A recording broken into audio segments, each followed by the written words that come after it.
రాష్ట్ర ఆదాయం అంతకంతకు క్షీణిస్తా ఉంది. మరి అనుభవం గల్ల బట్టి గారు ఇప్పుడు ఏం చేయాలి చెప్పాలి ఈరోజు. ఎందుకంటే అయితే తమ యొక్క పరిపాలనా వైఫల్యాలను సరి చేసుకోవాలి. లేదంటే రేవంత్ రెడ్డి గారి ఫార్ములా ప్రకారం ప్రభుత్వ భూములు అమ్మాలి. ఏనుముల వారి పాలనలో మరి ఎన్ని భూములు కథం పట్టిస్తారో తెలియదు అధ్యక్ష. ఎందుకంటే అధ్యక్ష, గచ్చిబౌలిలో 400 ఎకరాలను వేలం చేయడం ద్వారా 30,000 కోట్లు రాబట్టాలని నిర్ణయించారు. ఇప్పటికే టీజీఏసీ భూములు తాకట్టు పెట్టి 10,000 కోట్ల రూపాయలు అప్పు తెచ్చారు.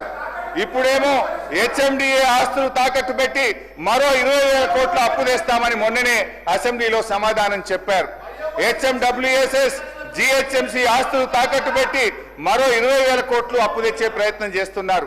హౌసింగ్ బోర్డు భూములు అమ్మకం ఇప్పటికే షురువైపోయింది. నాడేమో ప్రభుత్వ భూములు పెద్దలు ఇచ్చిన ఆస్తని, జాతి సంపదని, చచ్చిపోతే బొంద పెట్టడానికి జాగుండదని రేవంత్ రెడ్డి గారు చాలా గొప్పగా సుభాషితాలు చెప్పారు.